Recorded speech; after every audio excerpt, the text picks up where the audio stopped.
Good evening, and welcome to the Caring View, the online health and social care platform, free to access to absolutely everybody. Before we get started, don't forget to hit that like and that follow button on whatever platform you're watching us on tonight, be that YouTube, LinkedIn, Facebook, X, Instagram. We are there, we are on it.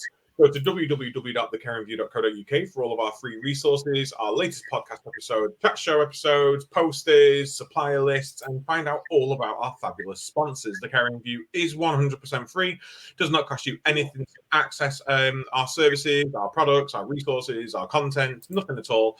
And the only reason we do that is because we have some fabulous sponsors who help us along our way. So without further ado, roll call, please. We have Prosperwell, Tibo Toby, fabulous Toby from previously Smooth Digital. It is now Prosperwell. Do go check out Prosperwell for your digital marketing needs. We have CBAT, Care Business Associate Training. Go check those out. Go follow Paul Blaine on, God, he's going to kill me. Paul Blaine on pretty much any social media platform. Follow him on his personal journey as well as his professional journey, but do go check out CBAT. We've got Attis Care by Attis Insurance Brokers for all of your comprehensive care coverage needs. And as introduced last week, we've got Log My Care, the intuitive care management platform loved by complex care providers all around the country. And finally, last but not least, we have Florence, directly connecting health professionals and organizations with shifts and training. All of their details will be running across the screen throughout this entire episode. We are joined today again by the fabulous Kavita Brown. Good evening, Kavita. Hi, Adam. Thanks for having me again. You're most welcome. Anytime, Kavita. Come do my job next time so I can have a week off. And we have the fabulous Mark. Good evening, Mark. How are you? Good evening. Good to see you both. Can I just confess something? It is so cold. Like, it is I thought so you had cold. some small hands then. Oh, you know those little videos on TikTok where they have like them tiny hands?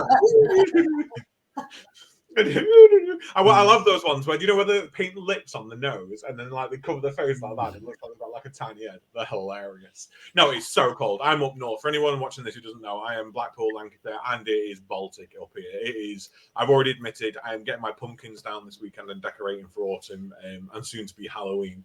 Let us know in the comments if it's cold where you are. I've been forbidden to put the heating on tonight, hence me wearing a coat. So I do apologise, but I'm a pauper, and if you see breath coming out of my mouth, it's because it's like 4 degrees here. Oh, tonight we are talking vision, values, and leadership, and how to create a team with purpose. If you do have values in your organisation, do let us know in the comments what they are. It'd be really interesting to hear what your values are. But Mark, I'm going to hand over to you to get us started. Yes, thank you very much. So I'm really looking forward to tonight's conversation. But I think before we kick it off, we had a number of people in some of the groups when I was sharing it kind of midweek, talking about vision and values, and it spurred on some conversations around what a vision and value is and the mission statement, and then a bit of kind of back and forth between some of the managers. So I guess, Kavita, the first question is, what is a vision and value in the context of leadership and organizational kind of values? So I suppose we could split that between leadership and then between your organisation. So if we look at organisation first, as most organisations, the majority of organisations have some sort of vision or mission, something that they're striving towards, they're working towards, their ultimate goal that they want to achieve. So most commonly in social care, you'll hear things like be the provider of choice, the employer of choice within a certain area, or across adult social care, for example. And this isn't only true for all social care. Any organisation has them. So your companies like Tesco's, Next, etc., will have a vision that they're trying to achieve. Some sort of, I always call a vision, an organisation vision, your North Star, your guiding light, your direction of travel, if you like. And it should be far-reaching. It should be easy to get to. You may never achieve it. You may never get to that vision, but it's your direction of travel. And then you have a set of organisation values. And for me, those values are about how we will get to that vision. So this is what the behaviours, the collective behaviours that are important to us as an organisation. So for us to achieve that vision, this is the kind of way we'll do it, and how we talk to people, how we treat people, etc. And majority of leaders, I would say, will adopt those visions and those values, the organisation ones. But I would also say that as a leader, we need to think about yourself as a leader and what's your vision for my team. So whether you're a senior carer a head housekeeper, an ops director, whatever your job title is, if you're leading a group of people, what's your vision? You may just be a senior carer on the shift on that day, but what is it you're trying to achieve for that shift for that day? And equally, the values probably will mirror the organisation's values, so people really start living and breathing them as well. So that's how I kind of explain vision and values. Thank you very much. And listening to you there talk about the vision being kind of like the Northern Star and where you want to be, should providers have something that is generic, so like be the provider of choice, or should they have something that's a bit more punchy, out of the box? Because they are all very, very similarly when you kind of start looking on a lot of the care providers' websites at the vision and values. I would say have something that reflects you and your organisation, but also have something that's different. That is maybe something outside the box that does stand out in that competitive market, makes it stand out for whether it's people with care and support needs utilising your services, or it's people looking for jobs and you're trying to attract people, but something that will stand you out as different, because that will snap that headline that I used of being the provider of choice. It's used time and time again by people. So how many organisations can be the provider of choice? Yeah, so I would try to do, and please don't put me on the spot to ask me to think of one now, because I can't at the moment. I'll see if something pops into my head. But yeah, something that maybe that's a little bit different. I totally agree. I mean, for me, your values, I agree with everything you've just said, Kavita. Absolutely 100%. For me, your values are what are in here. You know, this is what we expect our team to live and breathe every day. It's what we believe every day. It's what our team believe every day. And if you don't believe it, why the hell is it a value? Because you're lying, basically. Your values have to be something so integral to the fiber and the genetic makeup of yourselves and your company that it makes it easy to embed them. I would say, just listening to what you were asking them, Mark, about the vision, I personally have no issue with generic vision statements, because we're all in social care for one reason and one reason only, is to provide outstanding care for people to live empowered lives. You know, it could be that your vision statement is something so sort of generic that it is to be the leading care provider of compassionate, personalized care, or to be the number one care provider in such and such. So it's one of those where that, for me, is what you want to do, and you know that's where you're going to be. That's how you're going to get that. I love a little thing called proposition statements, and that for me is your USP sometimes, of like, how do you do it differently? You know, what is it about your services that do things that makes you stand out, that makes you go, wow, that's the company I want to go for. You can always mix and match it, merge visions and propositions together, and have your sort of, you know, through the use of intuitive AI and other stuff, we are going to be the number one provider. You've got a proposition and a vision all in one there. So it's all around what resonates with you. I would say, and I don't know whether you agree, Kavita, and maybe this is something, Mark's given me a list of questions, and I'm terrible. I never listen to them, but I do. I love them. I love that Mark gets prepared, and then I just never look at them for an entire show, and I promise I am going to tonight. However, putting together our visions, putting together our values is always something that I believe we should involve our team, the people who use our services in, because that, you know, that as well shows you where you want to be going. Because you could sit there as a director and go, my vision is to be the richest care company in the world. Whoa! And then you're like, people who use your services like, actually, we really just want really good care and just want to be really looked after. I don't care whether you use AI or not. I just want outstanding care, and that is what I want. So how important is it to you to involve our team, involve the people who use our services, and what tips do you have around how we can approach that? Yeah, 100%. I think my internet connections is saying that it's stable, but it feels like it's still jumping in and out a little bit. So I'm not sure what's going on. So I do apologise.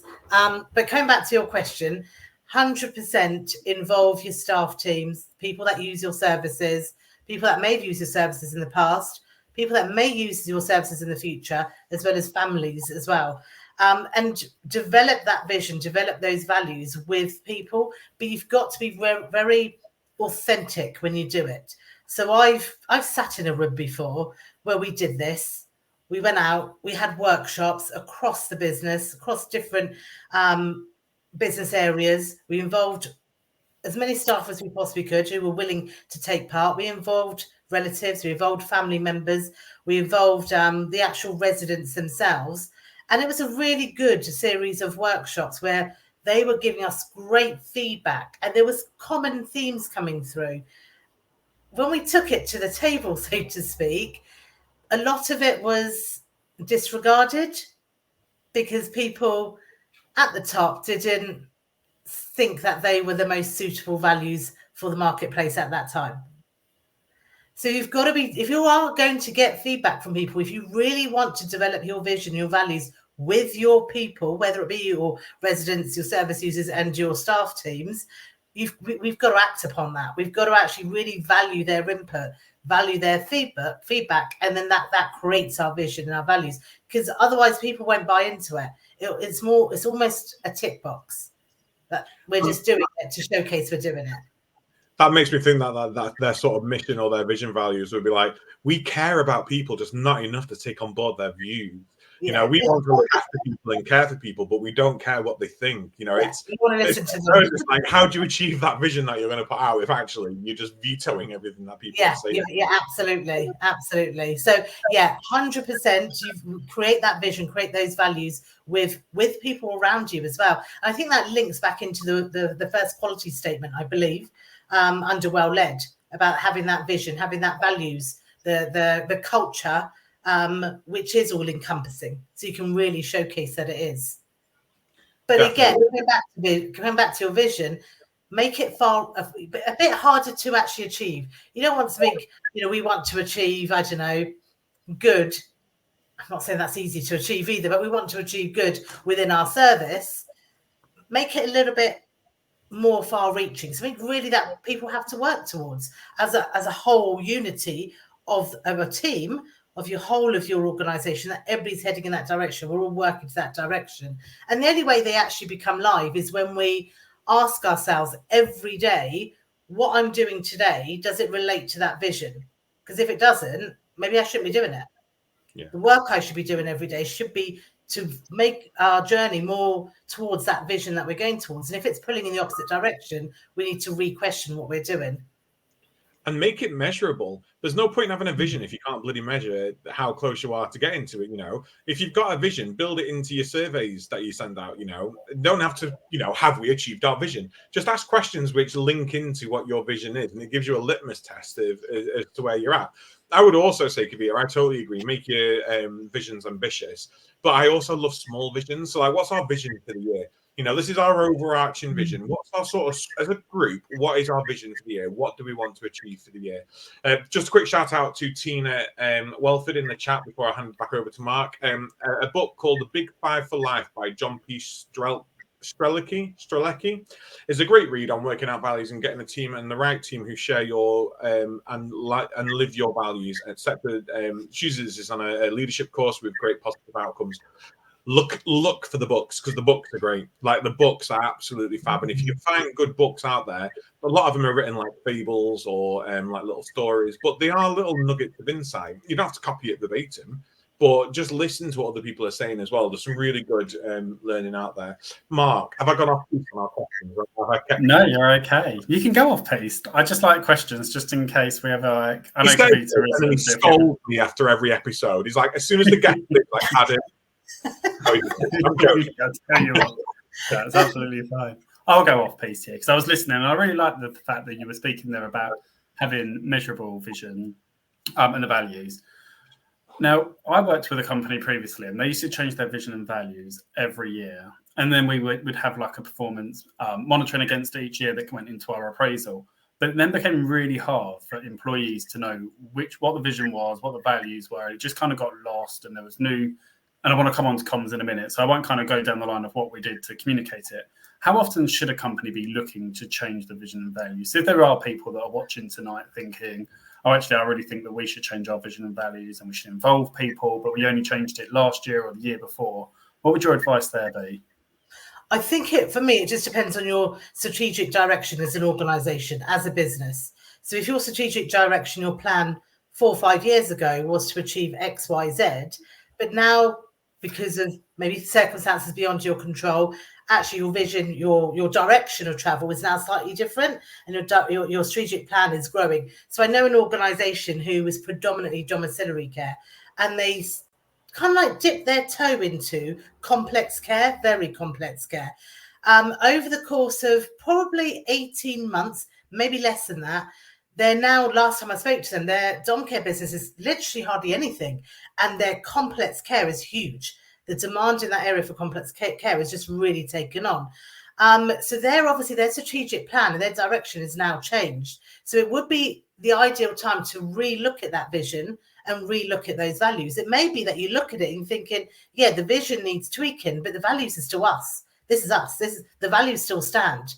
So I would only recommend people change it when your strategic direction or your plans start to change. And, who knows what the future may well bring to any organization, to any business as well.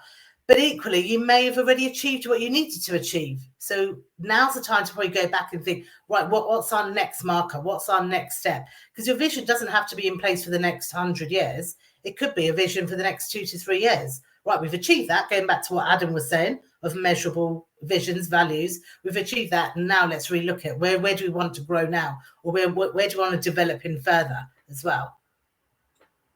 I'm sure they are just doing complex care for the rates that they get for that sort of stuff. I'm not surprised that their home care is sort of dwindled down. I wonder what their vision's like to become multimillionaires in the next 2 years now they're on complex care. No, I'm not being a cynic. That's terrible. No, I love that. And your old visions then become your foundation for your next vision. So, we are moving from being this to the next thing. We are growing, we are developing, we are sort of blossoming. What sort of tips could you give us before we move on to some leadership style questions? What sort of tips could you give us around embedding those values within our team? How can we check to see our team know our values? And how do we make it less of a tick box exercise of, do you know what our values are? Then how do we actually embed that through our service? First and foremost, please don't spend thousands and thousands of pounds on fancy marketing posters and put them up everywhere. Posters are great. I'm not saying they're not a great way of communicating out your message, but if you're not going to do anything with those values, then what's the point? They're just fancy marketing posters pinned up on a wall somewhere that people are like, oh yeah, what was the values again? So there's lots of things that you can do to really embed them into everyday practice. Going back on your point, Adam, pick them up into your surveys. So you start asking those really legitimate questions throughout your surveys, your staff surveys, your resident surveys, professional surveys, etc. Does your organisation actually show that they're living and breathing them as well? Pick them up in your supervisions. So link them back to your supervisions. You can link them back if you're an organisation that does annual awards, link them back to your annual awards. So if one of your vision is, I don't know, about respect, for example, then you could have an award around respect. Pick them up when you're acknowledging really good work that people are doing and you're praising people on the good work. And what I mean by that is tell people why they're getting that praise. Tell people why they're getting that acknowledgement. And that you can easily then link back into your values as well, that you've really displayed these values. Use them in your recruitment. So when you're advertising, but also through your interview process, through your shortlisting and your interview process. So when you're interviewing, make sure you add in some questions in there around your values. Competency questions, you can really test, do people have those values, that heart to care, before you offer them the employment? So those are just top of my head kind of things that you can quite easily do, I would say, to really embed them in every true life. I mean, I know organizations that when you put your laptops on, what's the word I'm looking for? Not on mute, but when you lock your laptops, the values go across the laptops. So it's kind of almost sublime messages going out to everybody. So always around there as well. Make it part of your branding. You mean like screensavers on your laptop? That's it. Screensavers. Yeah, that's exactly what I meant. Yeah. I just stamp it to the forehead every time they walk through the door. Like Snow White and the Seven Dwarfs, where you've got like sleepy, grumpy and stuff. Today you are trustworthy. Today you are passionate. Today you are this, and I can walk around with the values on the head. Sorry, Mark, over to you. No need to apologise. I think you do have to take advantage of any small place you've got. So if you're a home care worker, actually most of them have a mobile device. The background of their phone could be the vision or could be the values in some easy format to understand. Or on the back of I've seen a load of care companies now to try and reduce the cost and the turnover of broken phones, providing phone cases. Actually, instead of having a branded company one, could just have the vision and the values on the back of the phone. Little things that actually, put it on a pen or something, things that people are going to be using all the time. You spoke around, go on. Were you going to say something? No, go on. I think I just got you spoke there around. No, that's okay. You spoke there around kind of the role of leadership, and kind of you started to talk about what makes a good leader. Why do you think we've gone from kind of the old management style, I would say, of people being told what to do, to the kind of the new leadership that's now become the norm? And I think there's still a few people that like to tell people what to do, but of bringing people on a journey. And what difference does that make to an organisation, the difference between the two? Ooh. So the question, why has that changed? That's a big old question, that one is. Multiple different reasons. You could say it's changed from, I suppose, the different types of generations that we're now working with and what people want from work. So I'll just give you an example of that.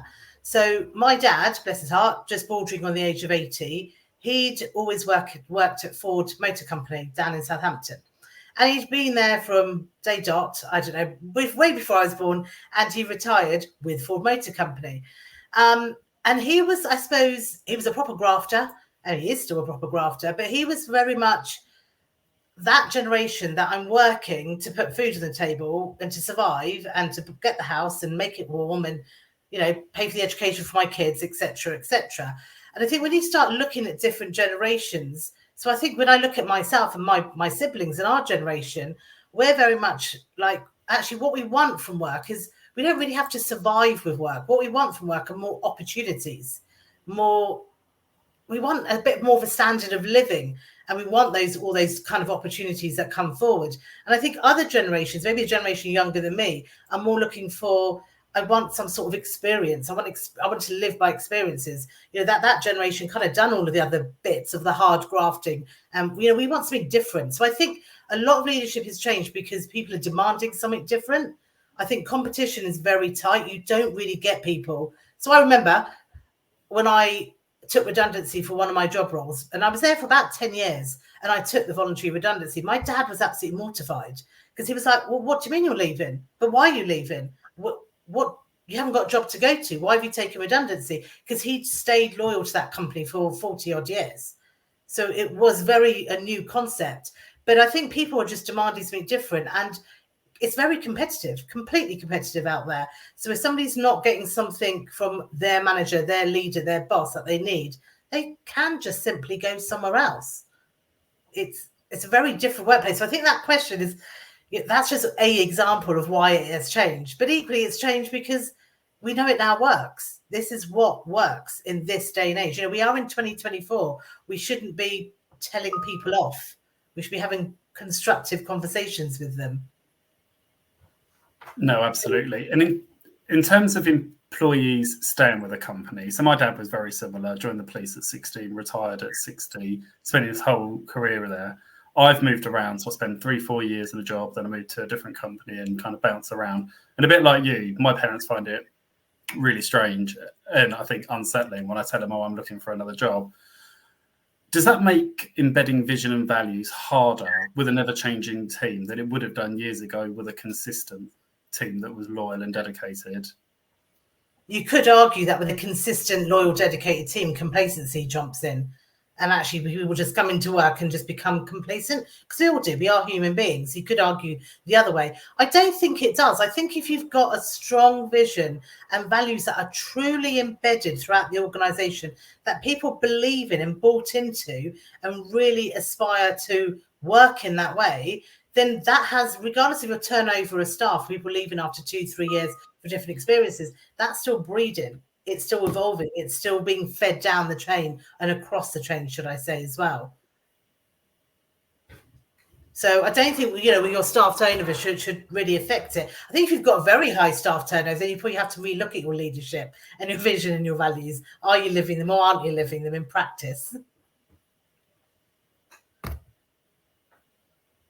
Adam, back to you. You're on mute, though. Can't find his mute button. Does this once a week. Once a week. That's like every week then. That's just every show. I just do this every show. I've been doing it for 4 years and I still don't know how to do things. Yeah, and I mean, I suppose as well, you know, your retention rates or your attrition rates, whichever way you want to have a look at it, if you're really embedding your values, and it could be that it's not your values that are scaring people off, we should have value-based recruitment as well. You know, we should be embedding that through all steps. So actually, people before they even join our company should know what our values are. You know, people walking down the street, you know, should be, oh, that's that company. Yeah, they, you know, they believe in this, or they do that. They believe in this. That's how we want the values to spread. We want that to be that word of mouth sort of, you know, I'm really, you know, one of our values that the company that I work for at the moment is to be proud. You know, we want to be proud, and we want people to walk away from our service going, oh, I'm really proud to work there. Go to work at there because, you know, it's a really, really, really great place, and you'll be proud to work there. Perfect. You know, that's embedding one of our values in our everyday sort of thing. And I always say to people, you know, in the teams, you know, we're never going to get everything right. No one gets everything right. If you get everything right, you're lying. You know, and that's it. You are lying. If you think you're perfect, you're lying.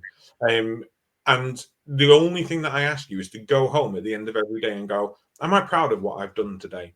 Have I done everything to the best of my ability? You know, have I lived to our values? Have I supported people that rely on me in the best way? Have they had everything that's meaningful to them? Are they going to have a nice night? Are they going to, you know, be happy tomorrow? And if the answer to that is yes, be proud. Literally, just be proud and be happy of what you've done. And if you can do that, you're embedding those values. You're living those values, because that's what I don't want you to fake it. That's just what I want you to feel. I just want you to feel proud of what you do, because I'm proud of what you do, you know, and it's just so integral to everything we do. So it might seem a bit twee. You know, we spoke at the beginning of the show about how visions can be quite generic. You think visions are generic? Look at bloody values in social care: trustworthy, caring, kind, passionate. They're the same everywhere, and there's a reason for it. It's because it's true, and that's what we do want our services to be. Funny story, I remember when I used to do some leadership training, we do a section on values. I always say to them, you know, who's got values in their organization? And everyone puts their hands up. And I go, great. I'm going to come in and I'm going to come and chat to some of your team. How many of you with your hands up would still be confident if I asked your team what the values were and they could tell me what they are? All the hands started going down. And I remember this one chap, and he said to me, and I don't want to call him out, I can't even remember where he's from, so if you're watching, I do apologize. He said, I said, what's one of your values? And he said, it was something like to treat all stakeholders with kindness. And I said, okay, what's a stakeholder? And he was like, well, you know, residents, staff, people who come into the service, relatives. And I was like, so people? Oh, yeah. Treat all people with kindness. It's like you're missing the human element. Yeah. Just about people, and actually maybe it embeds itself a little bit more because people understand it then. Try and avoid that sort of pompous language that we know because we have to know, and CQC asks us, you know, about stakeholders, but people just care about people. So use language that is meaningful to people and that they understand. Oh. Just coming back to your just a comment that you just made there, then Adam, when you said that a lot of organisations in social care have the same values of respect, kindness, compassion, dignity, etc., etc. There is also a school of thought that should those really be our values? Because shouldn't we be doing those anyway? Isn't that just what we should be doing? So are they really? Should there be values such as respect, etc.? Because people expect us, that's how we should be doing it. We should be dealing with people with respect, treating people with dignity, you know, privacy, etc., etc. So what's your thoughts on that then? There is a school of thought saying, in adult social care, do we need them to be our values? Because that should be what we're doing on the tin. So I totally agree. I'm totally for that. I think it harkens back to the first episode you came on for, Kavita, about that sort of innovation for the future. I think people who are watching this who don't currently have a set of values, I think it's more of a difficult ask because they've got to work with ensuring that the basics are there first. And I'm not saying that if you don't have values, you don't have the basics, but get that embedded, get those basics embedded first, and then move over to things like innovative. You know, we are going to be innovative as a company. We're going to be community driven. I used to love we used to have community driven at one of my old organizations. We used to have innovation as one of our values. You know, be fun. We're going to be fun. We are going to be fun. And that is, you know, that is a value of ours, is to be fun.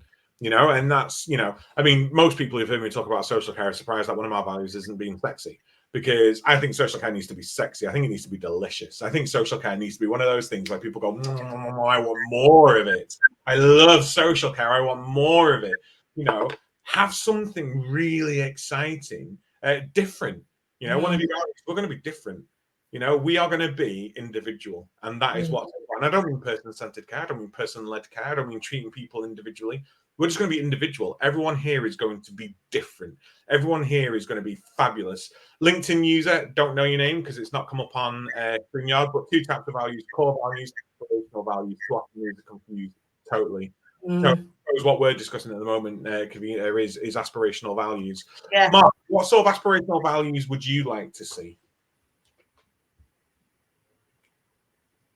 You're on mute, Mark. There, I've given you my idea. What did you think about it? I don't know. I do like the idea that it needs to be different, but I think you do need that buy-in from staff, because I think if it's way out there, you just won't get that buy-in, because I think staff won't relate to it at all. And I think, especially when I don't spend my time looking at people's visions and values in other sectors, but I guess if you look at like banking or finance, for example, you could probably imagine that most of their vision and values are probably all very similar around, growth, income. And I don't know. I guess, I don't know. Most of the companies that I've worked for, if I'm being completely honest, are what we've discussed, are the caring, those kind of more generic, the words that we expect to hear and that we generally do see within the sector. What about you? What would you, other than obviously making social care sexy? Which I do think, even though that's really out there, I do think people can get on board with that. I do you know what? I'm just so fed up in social care. I watched I watched plenty of TikToks, most of them about the American presidential election. It's not general election, is it? The presidential election. And then a video popped up about NASA and about these 2 poor astronauts that literally went to go get a carton of milk from space, and they're like stuck up there now till February. They're only supposed to be there 8 days, and they're going to be up there for like 9 months or something crazy. And there was like the chair of NASA who was talking. He was like 90 and can hardly get a word out. And there was a comment in the section, and it was like, is there no one in America of a normal working age that can take these senior leadership positions? And then someone was like, well, no, because people don't retire anymore. And I feel the same in social care, because we keep so many people for so long and they end up in these really high up positions. It's a bit stuffy. It's a bit stuffy and it's a bit old fashioned. And I feel like we just need to shake it up a little bit. I'm not saying let's be ageist and sack all the old people. I'm not saying that whatsoever. What I am saying is, if you're going to be sticking around into your 70s and your 80s running these services, catch up. We need to have something a little bit more fun. We need to have something a little bit more innovative. We need something that is going to inspirational. It could be one of your values is being inspirational. I know people say, well, that could be a core value. Probably it could be a core value. We want everyone to be inspirational, but you don't find that in leadership styles. Most leadership styles are, you must do this. If you do not do this, this will happen. Do this, repercussion. Don't do this, repercussion. None of it is like, if you do it like this, you could do this and you could go on to do that. We want inspiration. We want stuff that is going to make people sit there and go, oh, do you know what? I can get behind this. Like, I can really get behind this.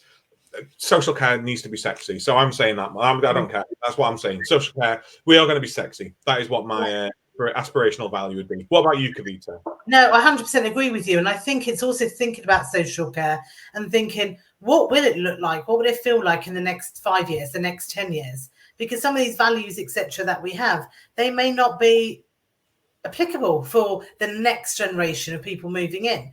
So again, if I look at both my parents, my dad bordering on 80, the way we deliver care, the way care is, actually probably would, I'm not saying he needs it, but if he ever did in the future, it probably would suit his needs. But then I look at my mum, who's just turned 70, and it wouldn't meet her needs whatsoever. The way that we deliver care for older people, so to speak, it just wouldn't work for her and be fit enough for her, if that makes sense. So again, it's about thinking about these values and what about the next generations that are coming in or the generation after. I always ask people to ask themselves the question, if you ever needed care services yourself, would you be happy to receive it from the company you work in? And it's very surprising the amount of people that don't raise their hand in that question. So something needs to change. If it's not good enough for us, then yeah. So I think those ones are going forward and really working in those aspirational values that a LinkedIn user said. Yeah, why not? Why not just do something different? Why do we have to do it the same because we've always done it the same? Or it's old people, it's their end of their life, so it all becomes a little bit morbid.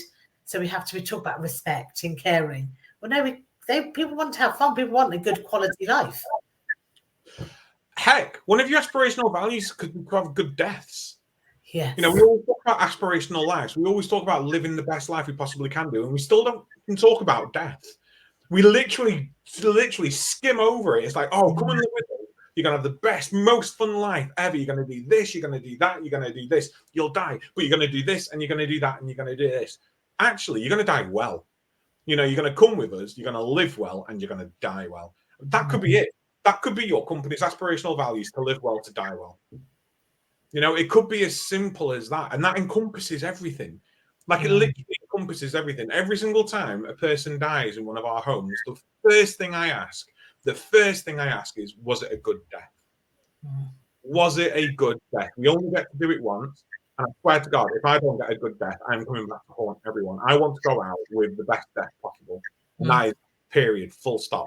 I want sparkles. I want fireworks. My last breath, I want to be like that guy from Terminator 2 who drops the trigger and all the bombs go off. I'm going to have like that Max, like lights the fireworks and the breath goes. We need to respect people to a point where we understand they're going to die and we want to celebrate it. So it could be something like that. And sometimes we need to have these, not even taboo conversations, but those out there conversations where people think, oh, they're probably being disrespectful talking about death like this. No, it's social care. Yeah. Bullshit. We need to have these conversations first to then lead to those values. Oh, I'm going to live well, die well.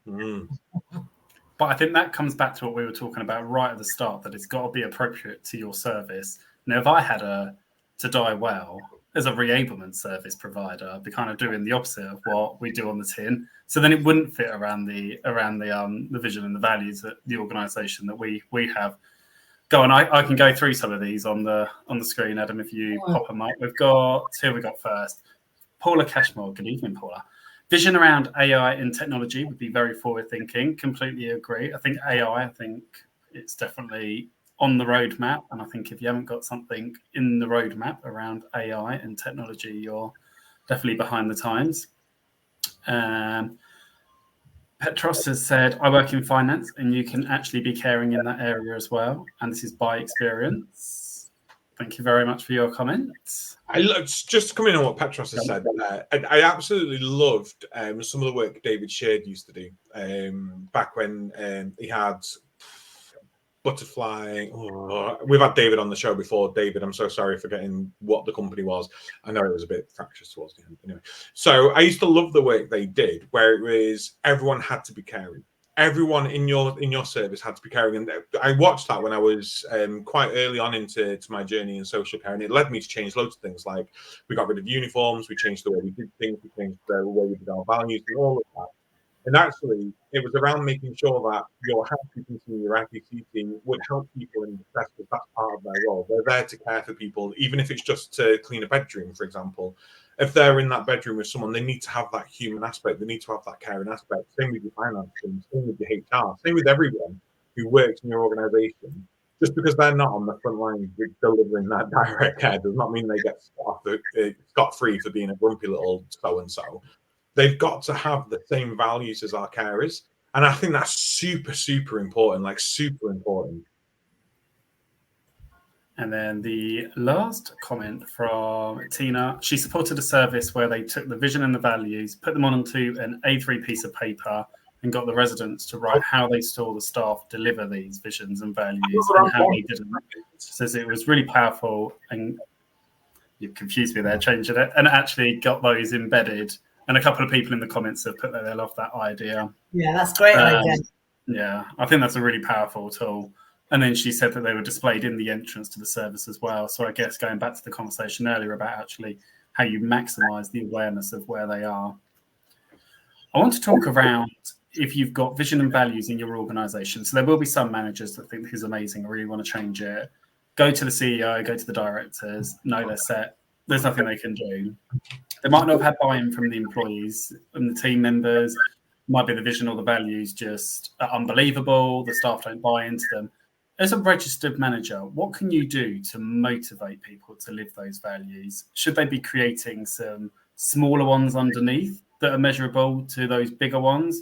Or should they be trying to lie, so to speak, and try and embed them even though they don't believe in them and know the team doesn't? I think your team doesn't believe in them, and maybe you don't believe in them as a leader. You just think they just need a refresh. They're a bit, they don't really reflect where we are as a business now, what we want to achieve going forward as well. I think it is going back to have that conversation with the owner of the company, the CEO, but with a business case to actually, generate that feedback, collate that feedback, analyze that feedback, showcase, use expertise, outside expertise if you need to showcase and demonstrate. If we had a stronger vision and values, this is what it would lead to. So give them some tangible kind of benefits from re-looking at those visions and values, because there is a cost associated with changing it. You're talking about from a simple thing as updating a Facebook page to changing things on your website, to changing all that marketing collateral that we've accumulated over the years. So there are costs associated to it. So I think you need to go in with a business case, because if people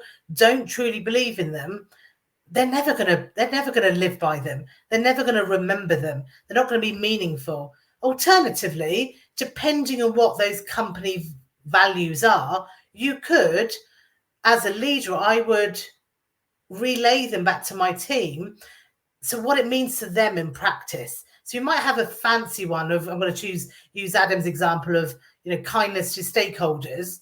And it's like, well, what does that even mean? So actually translate it back to them in their everyday working practice. This is what it means. This is what that value actually means. This is how we're measuring that particular value. This is why that particular value is important to us as well. So yeah, you could have maybe sub values, if you like. They've got to be linking back to the main values of the organization. Otherwise, you're never going to head in the direction you need to head in. You're never going to achieve that vision if we're not living by those values. Yeah. And I suppose Oprah Winfrey, were you silent or were you silenced? Would say if she was running something like this, is it the values they don't believe in, or is it you? You could have the best values in the world, but if they don't believe in you as a leader, they ain't going to follow your value.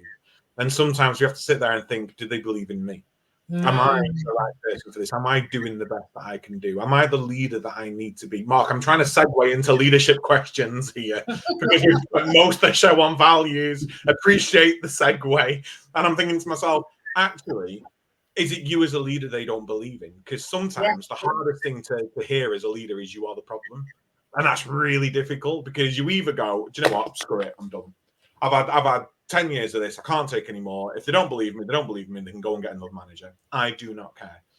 Fixed mindset, Paul Blaine. We learned something from you the last time you were on the show. Fixed mindset. Or you could go, how do I be better? How do I be the leader that my team need me to be? How do I get to that point where actually they do believe in me and I believe in me? Do you believe in you? Your team might not believe in you. Do you believe in you? Do you go into work thinking, oh God, I've got imposter syndrome and I can't do this and I can't do that? You don't believe in yourself. And if you don't believe in yourself, how are your team going to believe in you? But I think there's a third bit to that as well, Adam, that sometimes as a leader, and I'm not talking about people that have been there 10, 20 years, but somebody that's probably relatively new to the organisation in that registered manager or that leadership position, it's not until you start in an organisation, maybe you realise that actually my values aren't aligned to these organisations. I don't really fit in. It's not, where I kind of sit within this. So I'll give you another example. I remember going for an informal job interview. So it was an informal chat before an actual interview, just to see if I liked it and they liked me. The place was lovely. It was really lovely. The people were really lovely. But when I walked out, I went straight on the phone to a recruiter and said, no, pull me out of it. And he asked why. And I said, I just don't see myself working there. I can't vision myself working there. I just don't think I'm a good fit for them or they're a good fit for me. And it was purely because I felt that they were, take this in a very nice way, please, everybody, but I felt they were a bit more corporate and I'm not as corporate. And so I just thought it's just not right. So I think there was a third element there that as a leader, sometimes actually just not the right fit. The organization's not getting the best out of you. You're not giving your best to the organization. And sometimes we have to be grown up enough to say, let's call it quits. And let me find an organization that does fit. 100%. I went for an interview once, and this was before the job that I'm in now. So, current employer, if you're watching, don't panic. This was, a couple of years ago now. And I remember being in the interview, and they're like, "So, how would you do this?" And I was like, "Well, it'd be great because I'd do this, and I'd like relatives be able to see the care plans using this system, and we'd do it this way, and we'd be open, and we'd be transparent." And they're like, "Oh, don't really think that's going to fit in with what we want to do here." I've just turned into Casper the Ghost. I apologize. They're like, "Oh, I don't know if that's really going to fit in with what we do here." And very much the same as you could be. So I got off the phone, got off the interview, onto the recruiter, and I was like, "Not me. I'm not compromising who I am as a person, who I am as an individual, my values, just because the salary is good."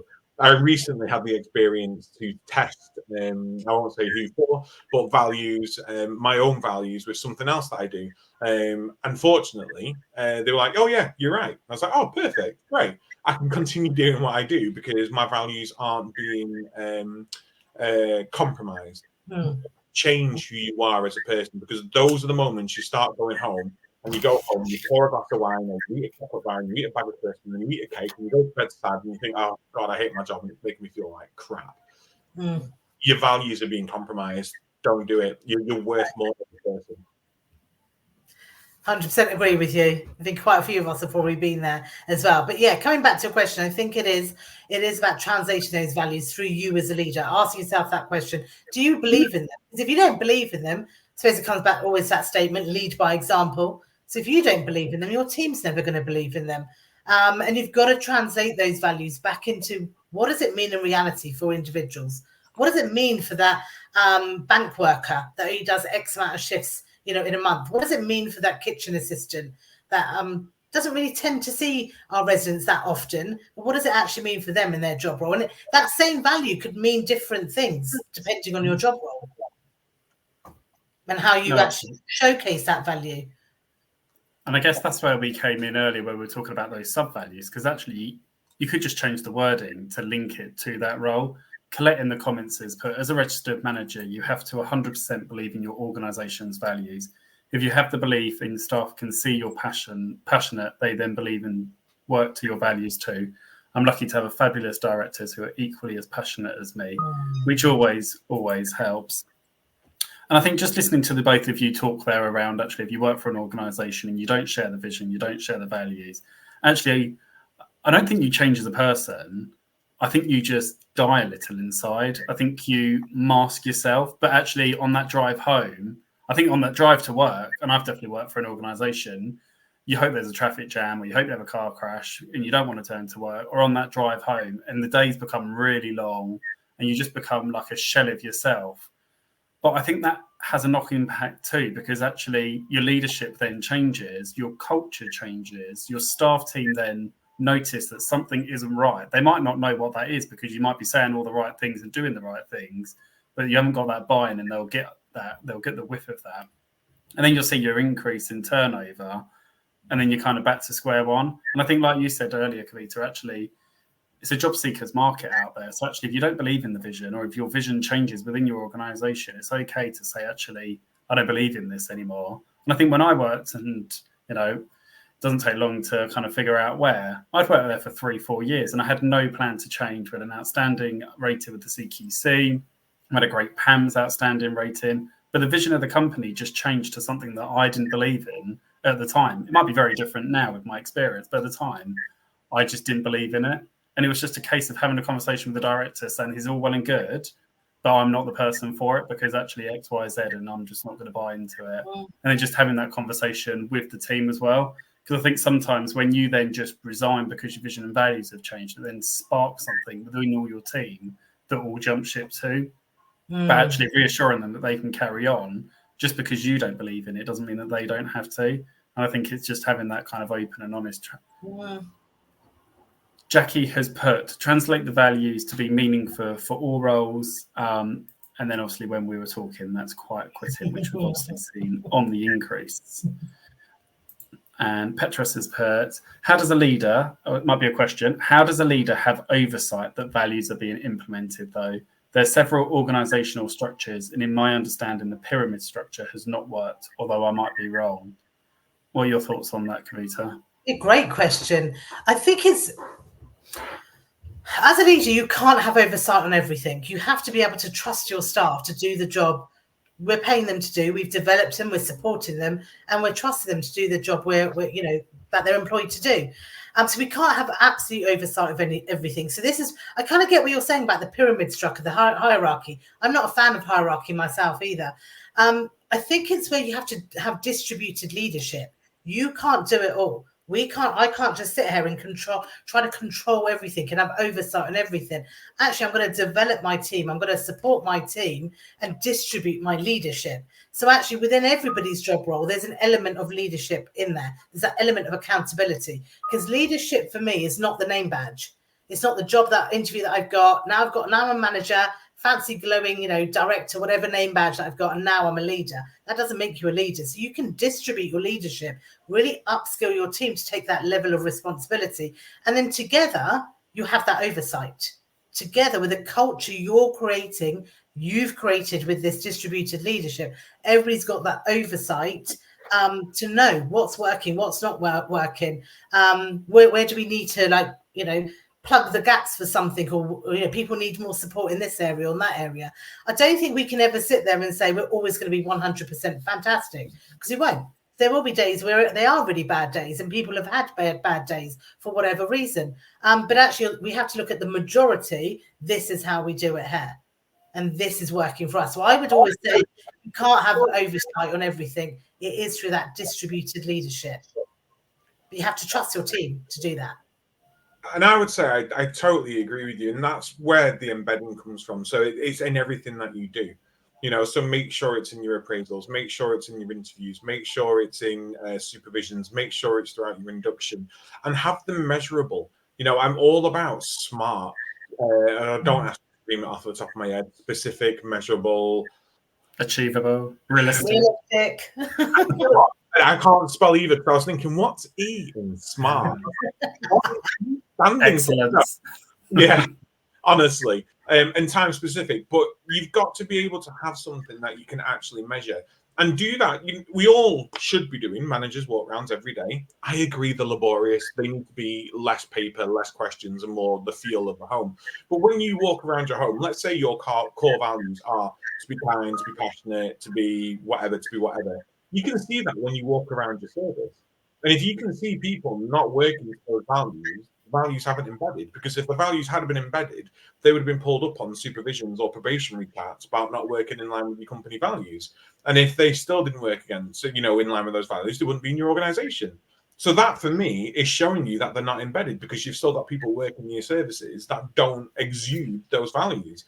If you walk around and everyone's in that great mindset, or let's say you walk around and someone, let's say one of your things is about being caring, and one of the team you witness isn't being that caring, and you want to intervene, but actually one of the other team members goes up and goes, do you know what, I think you should have said that a different way because it didn't come across that nice. You could have said it that way. You're almost there. You're literally almost there, because your other team are picking that up, and your other team are pulling people into account. Yeah. So hierarchical structures, horrible, hate them, gross. Don't have them. They are. I mean, they are so archaic. It's untrue.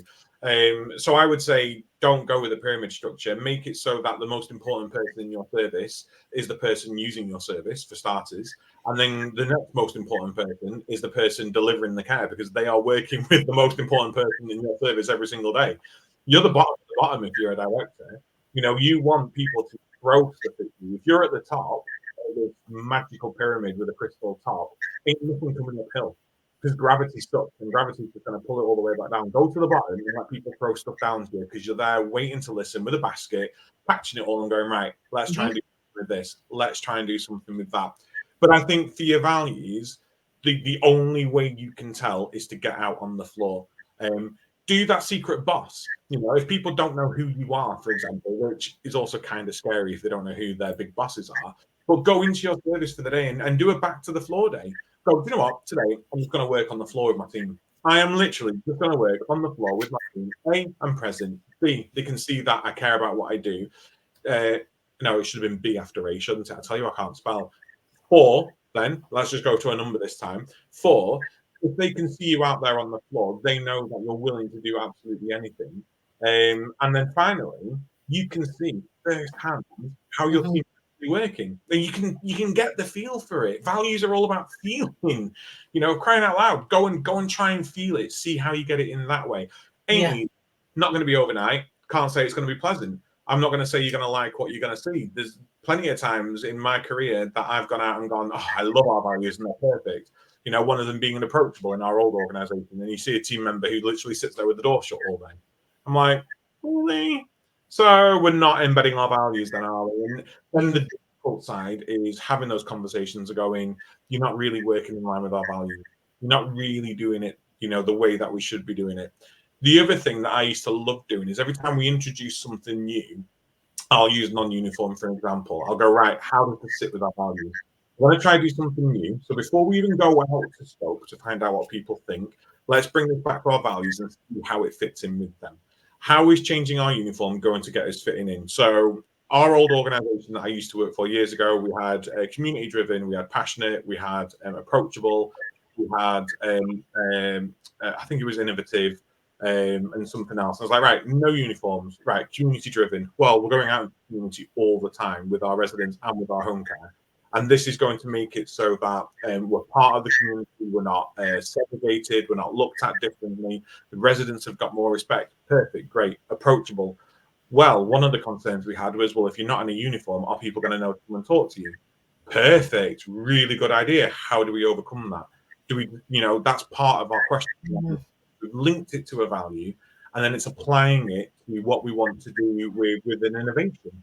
Those values are there to be used every single day with everything you do. And if they don't meet the values and you want to introduce something new, park it until you can figure out a way to make it meet your values, or change it so that it doesn't meet the values in that incarnation of it, but you've changed it to actually be something different and be something new because you've learned that it's not going to fit with your values. There's lots of ways, Petros, in which you can do this without having to go out and do full surveys and bring back reams of paper and do graphs and stuff like that. You can literally just walk into one of your homes with your values in your mind and just work on the floor for a day, and you'll learn a lot more sometimes than just a survey. Yeah. I think the only thing to add go on, Kavita. No, carry on, Mark. Sorry. Oh, no, the only thing I was going to say is just also have that, remove the ego, and actually it could be something that you're doing, something your company's doing, because actually it might be that the staff are just so overstretched they can't live your vision and your values because they just don't have time. Actually, if one of them is to be caring or nurturing or whatever it is, actually, if you've not got enough staff, actually that makes it near on impossible for them to achieve that. So have a look at the roles that you've got within your team. You might need to increase either the staff that you've got or add a role in.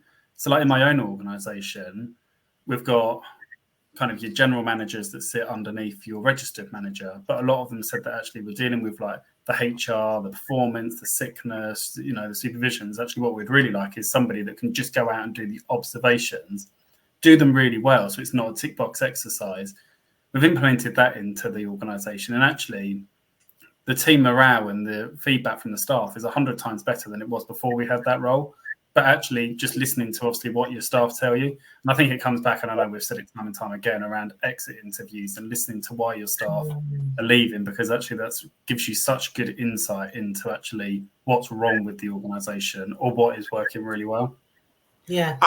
Just thinking what you were saying then, Mark. So I was trying to think of a value which would sort of align to what you're saying. Let's say one of your values is to be happy. That's a value of our company, is to be happy. We want everyone to be happy. And you go out and go, oh, no one's happy. Don't just bin the value. Don't just go, oh, well, actually, that value doesn't work because no one's happy. Let's get rid of it so that we're not failing.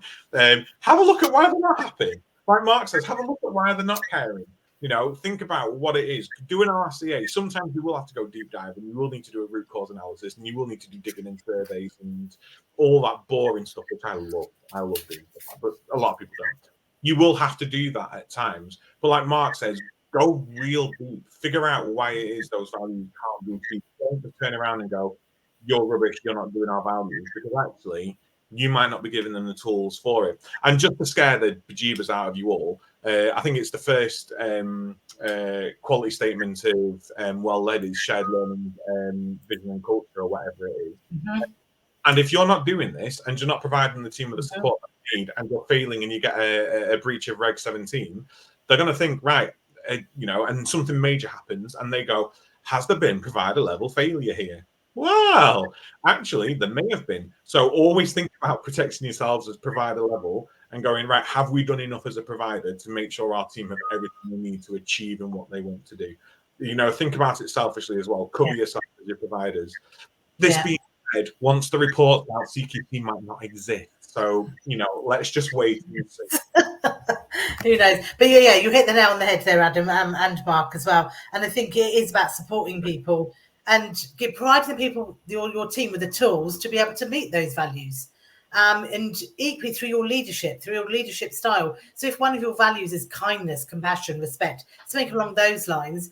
But when you bring somebody into, have a meeting with one of your team members to tell them off, well, you're not treating them with kindness, compassion, and respect. If you are taking somebody down a formal HR road, which ends up in a disciplinary, which may result in dismissal from post, you can still do that by treating somebody with kindness, respect, and compassion. So again, if you're not showcasing and living and breathing these values and leading by example in absolutely everything that you do, your team are never going to do it whatsoever. So there is that sense of leadership that sits through. But remember, when I say leadership, I'm not just talking about the person at the top of the tree. That distributed leadership, everybody really is believing in it and leading by example. And everyone's a leader. I get this all the time. Whenever I used to do training for people, and they'd be like, what do you mean by a leader? Well, what if you don't have people in these leadership positions? We can't just give everyone a leadership position. I was like, right, so who does your inductions? Well, I do as a manager. No. Who do you buddy them up with on the floor to show them what to do? Well, the carer. They are a leader. Yeah.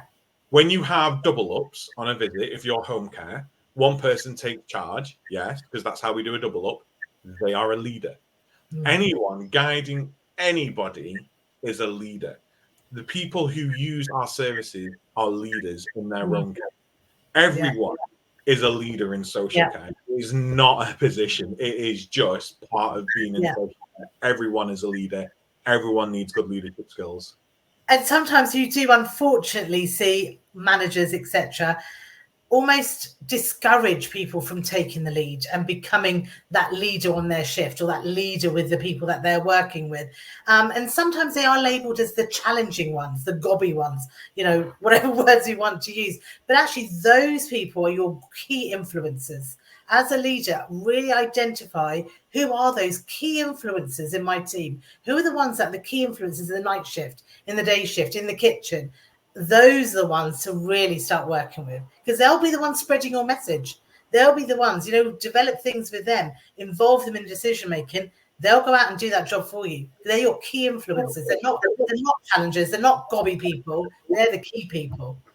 I could literally wax lyrical about this with you all night, Kavita, because that's the conflict you need in an organization. You need people in your organization that are going to go, but why? Yes. But why? But why? But why? And the minute they start saying, could we do it this way? And you go, no, we're doing it my way. They're going to go away and go, well, actually, you don't really care about me. You don't trust me. And because you don't trust me, you're not listening to what I'm saying. Because you're not listening to what I'm saying, I'm not going to commit. I ain't going to commit to anything. Because I'm not going to commit. I don't care about your goals. I'm just going to think about me. How can I make sure I'm doing okay so that when I go to my next job, I'm going to have a good reference to go with or a good resume to go with? They're going to stop caring about your group values. They're also going to go to the team and go, oh, don't bother going to the manager.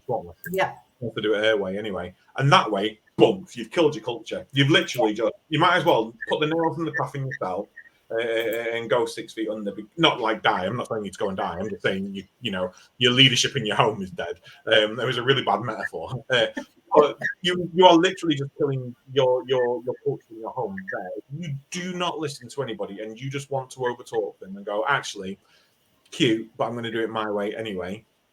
No. Fail as a team. If you're going to fail as a team. It's much nicer to fail as a group than fail on your own. And believe me, if you fail on your own and you've not got your team behind you, don't stay in your job, because it won't be nice for you and it's harder to come out of. Just fail together. And I suppose it comes back to that whole point of that purpose of the team, and to have that, create that really high performing team. People need clarity. People need that understanding of, what is it that we're doing here? What is it we're trying to achieve? The vision. How are we actually going to achieve it? Your values, that sense of leadership, that hopefully is distributed leadership, that sense of trust, dropping the ego, replacing it with authenticity. That's when you start getting that real high performing team. I always use the analogies of football. Sorry, a bit of a football geek there, but I always use the analogy of football. Yeah, that's how you get you when you see the coach, the manager throughout a whole season. So if you think about Pep and Man City, he doesn't kick a ball, he doesn't save a goal, he doesn't defend anything, he doesn't strike, and is a great striker, but his team are doing it. How is this person? I know he's got a big team behind him, but how is this team ensuring that team on the pitch actually is performing and really is performing high-level performers? I'm not a Man City supporter, by the way. I thought I'd use them. So yeah, it's all right. It's lost on Adam and I. Okay. We'll have to get you back, Kavita, to talk more on leadership, because we've spoken so much about vision and values and less about leadership. But I think there's definitely an appetite for actually how to improve your leadership, how you can change your leadership style depending on the situation that you're faced with, and so much more.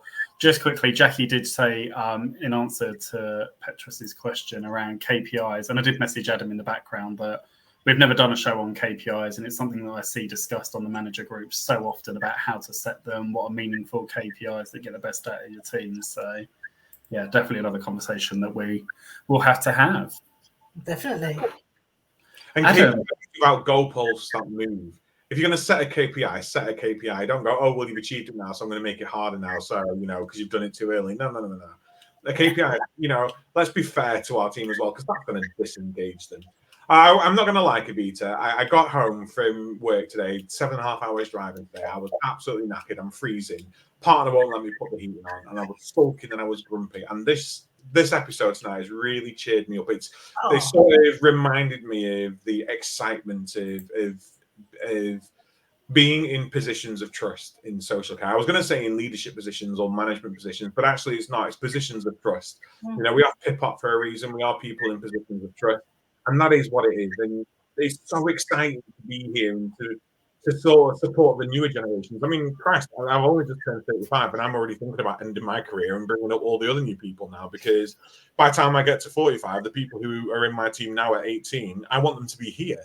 I want them to be in these positions. And it's really in this sort of powerful position where you can just inspire people to do the best they can do. And that's what's exciting about it. That's what excites me about visions and values. Yes, I want social care to be sexy. And I know that sounds a bit on the head and a little bit daft, but Mark will remember that we had a conference at one part in one show, and I literally had the whole auditorium out saying social care is sexy. And it's so important that we start to learn to embrace the fun aspects of it.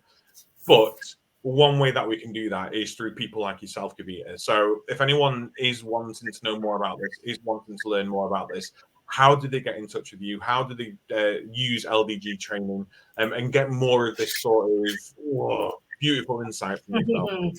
So you can follow us, click onto our website. It's just simple, www.ldgtraining.co.uk. It is a bit of an old website. We are in the process of revamping it and making it look sexy. There you go, Adam. I'm on LinkedIn as well, so you can contact me on LinkedIn. I think a lot of people I'm already connected with. I think we also sponsor the Caring View somewhere in the background. So yeah, by all means, get in touch with us. More than happy to help. More than happy just to, throw ideas out as well and look into things that, will work for you as well. So yeah, contact us. Let's have a chat. Definitely. Head over to the supplier page on our website and you will find a direct link to LDG training from there as well. I think contact details, emails and what have you. So visit our website first and then go find Kavita.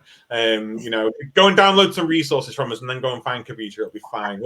Don't worry about it. Mark, have you enjoyed tonight? I have really enjoyed tonight. I think it's been packed with so many tips and tricks. And I think there will be a lot of managers out there that want to start on the journey of vision and values.